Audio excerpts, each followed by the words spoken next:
I don't ever slow up, no I don't take shit. I got no love for the fakeness. If you wanna play tough and wanna hate this, I'll always show up. I don't ever slow up, no I don't take shit. I got no love for the fakeness. If you wanna play tough and wanna hate this, I'll always show up and make a statement. I don't ever slow up, no I don't take shit. I got no love for the fakeness. If you wanna play tough and wanna hate this, I'll always show up and make a statement.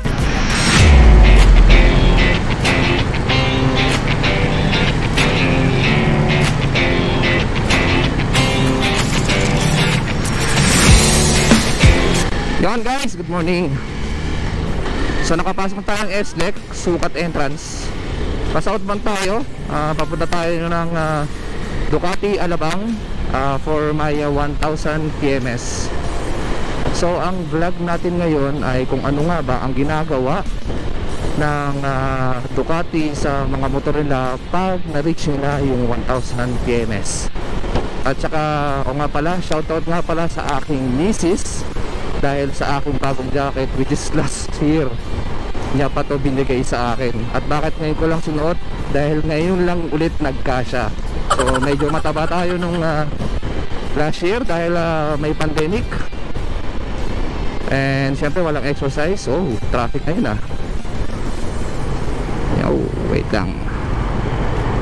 Mahirap yung sa ano natin, harap natin Lexus. May baka madali natin yan. So meron tayong braking distance guys kahit pa paano, diba? Ayan. Okay, anta na tayo. So ayan, pupunta tayo sa Ducati Alabang. Titignan natin kung ano nga ba gagawin nila sa motor ko and estimate ng magagastos ko sa 1000 PMS. So as of now, nasa 1,538 kilometers na ako. So sumobra ako dahil nga biniyahe ko sa La Union at yung sinabi ko sa kanila na ipapa-PMS ko, okay lang naman daw gamitin maski pagpas ng 1,000 kilometers. So ayan guys, medyo traffic ang SLEX kung nakikita nyo, di ba? Rush hour kasi ngayon 8:30 ng umaga. PMS time ko is 9 o'clock. So malapit lang naman tong Ducati Alabang sa amin, 4.4 kilometers lang. So pwede kong takbuhin. So guys, stick around sa beautiful scene ng traffic. Ride safe.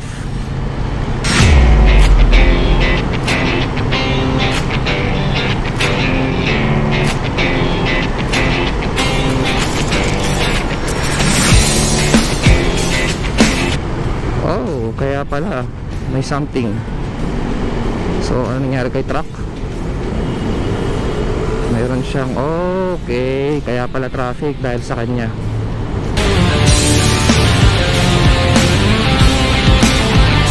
Okay, so may siraan po sa gitna ng SLEX, kaya pala. So anyway, sige, tuloy tayo.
So ayan guys, nakalabas na tayo ng SLEX exit dito sa Philinvest.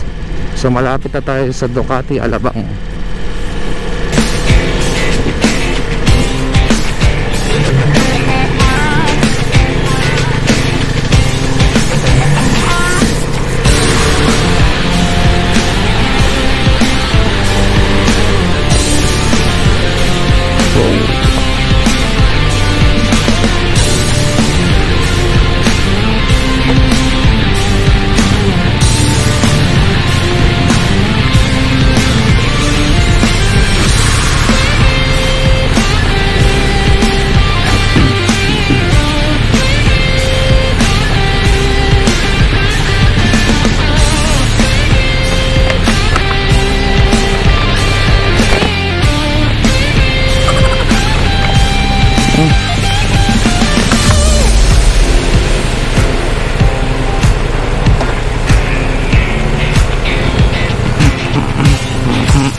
Yan guys, so nandito na tayo.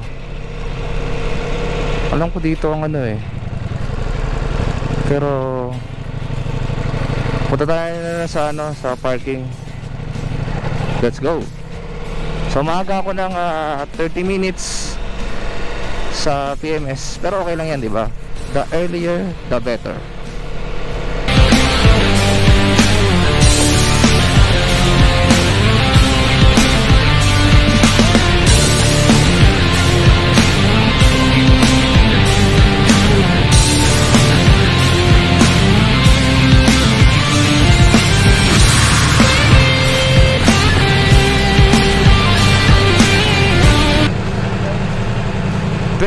OUJ blah blah. Sige, pakisuyo na lang.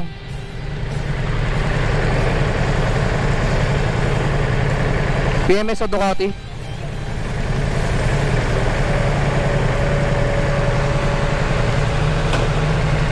Alright, let's go.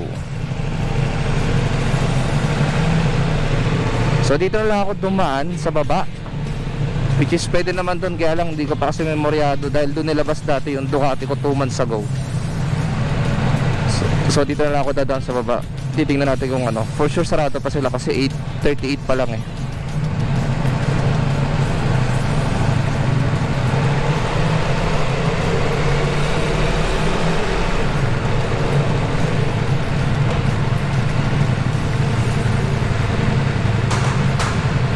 Ayun as in sarado talaga.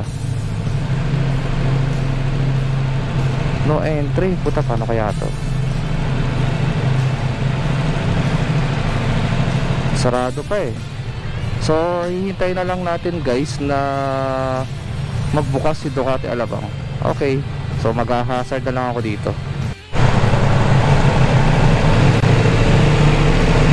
So ayan guys, meron na daw, doon daw dadaan.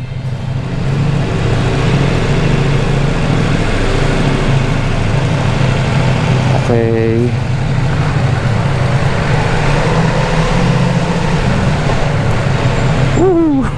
Sakto.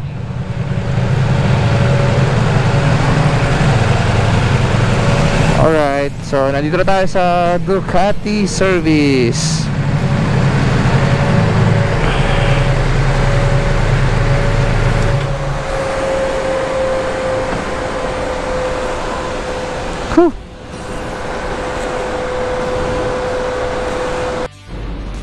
So ayan guys, binigay ko na yung susi dun babantay ng or in charge ng PMS service ng Ducati Alabang. And sabi niya pwede daw ako tumambay dun sa may showroom nila. At dahil bawal kasi ang kuhanan ng picture and video yung loob ng PMS area.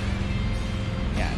So lakad-lakad na lang muna tayo papuntang showroom. Doon na tayo tumambay at makikulit sa mga tao doon. Oh, yeah.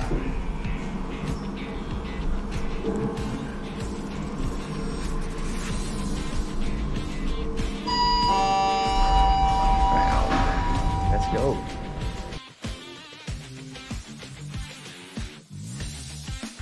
So hello, Ducati Alabang. Bukasan na sila? Ang sakato pa.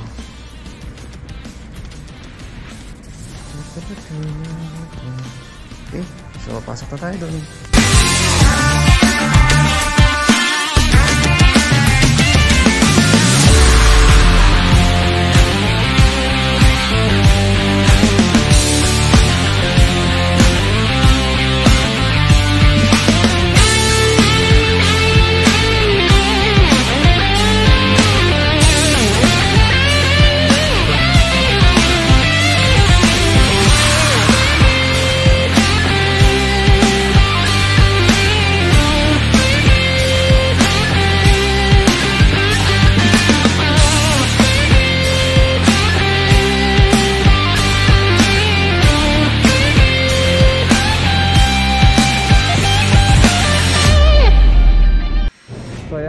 Tapos na yung PMS ng Ducati Viper ko.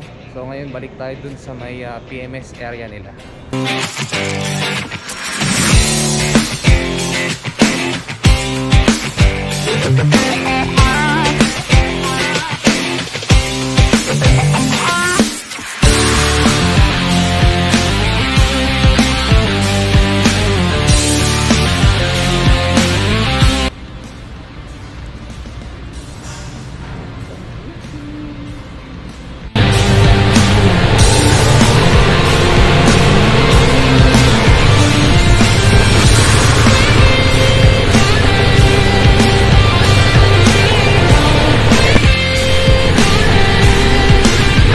So ayan guys, tapos na po ang ating 1,000 PMS.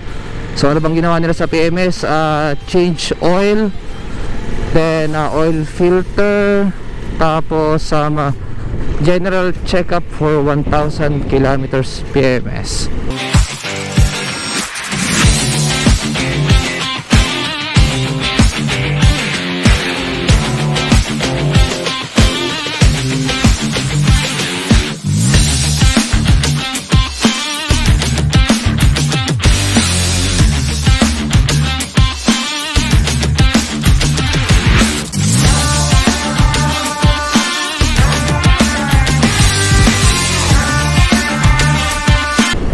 So next PMS natin as per advice nila is October or 6,000 kilometers.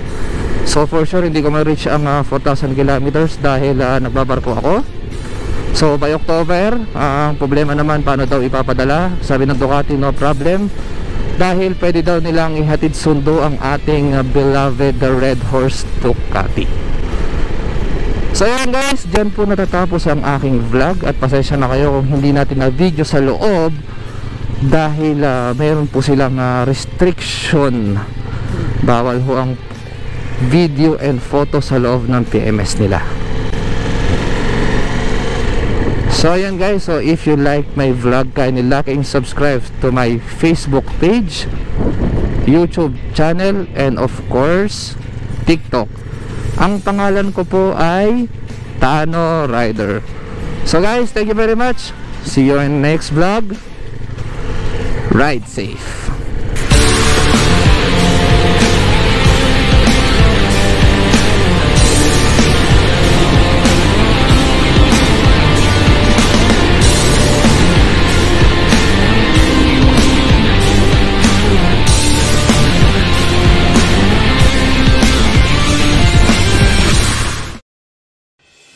Umikot ko na ang mundo dahil sa aking trabaho na pagkasiman. Ngayon, liputin natin ang Pilipinas sa pamamagitan ng pagtuturo.